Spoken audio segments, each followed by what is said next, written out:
Welcome to the sleepy town of Osborne, where nothing is as peaceful as it seems. When a group of high school seniors become the targets of a masked killer who terrorizes and exposes their deepest secrets, they must band together to stop the murderer before it's too late. But who can you trust when anyone could be the killer? It's like a game of Clue, except instead of Colonel Mustard, you have a group of teenagers with skeletons in their closets. As the body count rises and the tension mounts, our heroes must race against time to uncover the identity of the killer before they become the next victim. So lock your doors, turn off the lights, and prepare for a terrifying ride in There's Someone Inside Your House. The movie comes on with Jackson Pace, a high school football player who comes home from school. He is on the phone making fun of girls at his school, which implies that he is a jerk. He finds a timer on his counter and thinks it's his mother, but nobody is at home, so he decides to take a nap before the kickoff, which is in 4 hours. He awakes to the timer being on his nightstand. His phone is missing and his front door is left wide open. He walks outside to find his truck is gone as well.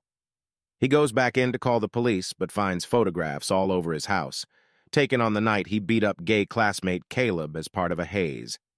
He tries to destroy all the evidence so nobody will find out what he did. Jackson has his Achilles tendon sliced, which makes him fall.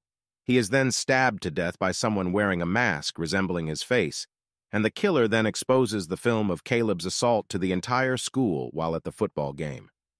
The next day at school, friends McConney, Alex, Zach, Darby, and Rodrigo let Caleb sit with them at lunch after he is shunned by the rest of the school, thinking he is the one behind the killing of Jackson. The school's student council president, Katie, makes an announcement with a speech from her admission essay to college, indicating that she is a fake homophobe and calls out Darby for coming out to the entire school at age 11. She states that there will be a memorial at a church held for Jackson. As the group of friends reminisces on how much of a dick Jackson was to them, they spot Ollie, whom Alex says is likely the one to murder someone.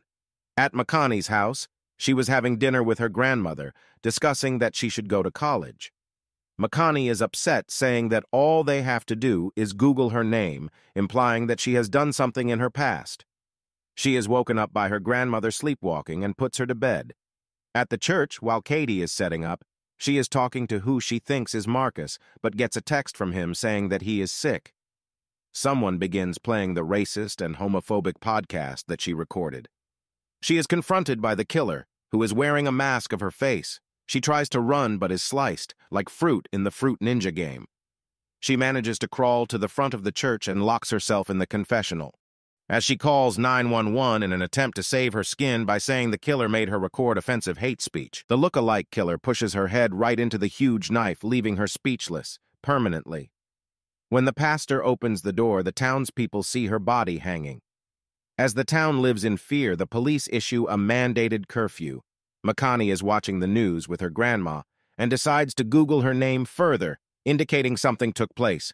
It shows that she was arrested. She receives a call from Rodrigo, who is shown taking pills. She tells him he really wants to call Alex, who he has a crush on. The police want to interrogate the high school kids since the killer is targeting them. Zach's rich father invokes his constitutional rights and is free to go. As he walks outside, his father, Skipper, is there, saying that he is trying to put the police out of business. It seems like his father is a jackass. Ollie is trying to talk to McConney, but she continues to ignore him. McConney is the last to be interrogated by Ollie's brother, who is a deputy. McConney leaves with Ollie, even though there is a curfew put into place. They try to bump uglies until they find out about Zach's secret party while his family is out of town, where everyone must share their secrets. As partygoers get high and share their secrets, the friend group share theirs as well. Darby gets into NASA, Alex has a crush on Rodrigo, and the same for him. McConney says she writes poems, and Zach says he is failing and is at risk of not graduating. Zach pulls out a gun, which is a bong, and takes a puff. He gives this speech about his father buying up the town's land and is a whole with the A in front. He shares his father's biggest secret, that he has the largest Nazi memorabilia, that he turns into things to smoke with. While everyone is smoking and partying, it is revealed that Rodrigo takes fentanyl, which is his real secret. He goes into a room with Alex to make out, and he lies about his secret. After bumping uglies, Alex goes back to the group and Rodrigo finds a trail of pills, leading to his bottle before everyone gets text messages about his addiction. As the lights go out, prompting everyone to run away, Rodrigo is pursued by the killer wearing a mask of his face, ultimately forcing him to choke on his fentanyl pills before fatally slashing his throat. The next day, most of the school moves on as if no one has died the night before. Alex believes that Ollie, Makani's ex-boyfriend, is the murderer. Alex says that the killer used a taser on Rodrigo and that cops use tasers, implying he is the killer because his brother is the deputy, making Makani upset. She goes home and forgets her grandmother is leaving for her sleep study to help with her sleepwalking, leaving Makani in the house alone. Ollie texts Makani wanting to see her and takes her out for a drive where they share a peaceful moment together until Makani finds a taser in Ollie's car and realizes that Ollie ordered a background search on her, prompting her to call an Uber back home. That night at her house, she awakens to find her front door open, her phone gone, and her living room plastered with pictures of a burn victim. The killer, now wearing a mask of Makani's face, breaks the window and tries to kill her, but her friend Alex arrives and saves her. At the hospital, Makani tells her friends her real secret. During a hazing by her varsity teammates, she and the other haze victims were tortured and forced to get drunk. In a drunken state, Makani pushed one of her friends accidentally into a bonfire, badly burning her. She says that she is now sure Ollie is the killer, and the police place him under arrest.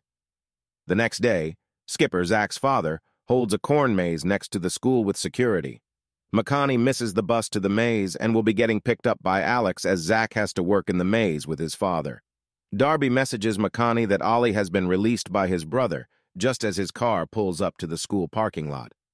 Makani runs inside to avoid him, and she bumps into Caleb, who is then suddenly stabbed by the killer wearing his face for trying to hide his homosexuality.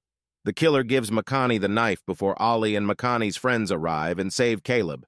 Makani then realizes that the killer is headed for the corn maze. At the corn maze, the killer sets fire to the maze with the football team inside. Makani and her friends drive to the maze. While driving, Makani tries to call Zach, but he doesn't answer. The group discusses the families, where Zach's dad bought out their farms for a motive. The group drives up to see flames. They try to help the football players escape and save Zach by driving into the maze to create a path. Ollie and Makani confront the killer, who kills Skipper while wearing a mask of his face, revealing he was the next one to be targeted before revealing the killer to be Zach. He explains to Makani that he killed everyone because he wanted to expose everyone's secrets in revenge for the bullying he endured for being the rich son of Skipper, whom the town disliked for making billions by selling and buying farms. He killed his dad because he wanted him to pay for his life choices and feel emotions, for what he has done has screwed up Zach's life. Ollie secretly pulls out the taser and calls him a sociopath. The taser jams and Zach stabs Ollie with the sword. Zach then reveals he intends to frame Makani for his crimes, but Ollie distracts him, allowing Makani to stab Zach, mortally wounding him. Makani rebukes Zach's motives and denounces him for blaming and killing others for what's wrong when Zach himself is the real problem. Makani then kills him, saying she doesn't need to wear a mask to show Zach who he truly was. Sometime later, Makani, Ollie, and their friends celebrate graduation with everyone in the group getting into the colleges they wanted to attend. Makani decides to reconnect with her friend Jasmine from the bonfire. Thank you for watching. We hope you enjoyed this recap. What movie would you like to see next? Let us know in the comments. Share, like, and subscribe, and click the bell icon so you can be notified whenever we post a new video. Again, thank you for watching the Recap Flashback.